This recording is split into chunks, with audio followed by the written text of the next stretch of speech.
नागपुरातल्या भांडेवाडी परिसरात एका युवकानं लोखंडी रॉडनं वार करून पित्याची निर्घृण हत्या केली। खर्चासाठी पैसे मागितल्याच्या कारणावरून वाद वाढून हे हत्याकांड घडलं।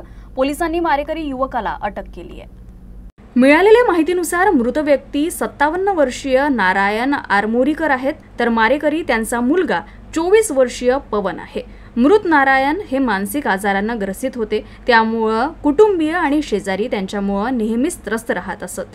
तर पवनवर यापूर्वीही खुनाचा प्रयत्न, चोरी आणि मारहाणीचे अनेक गुन्हे नोंद आहेत।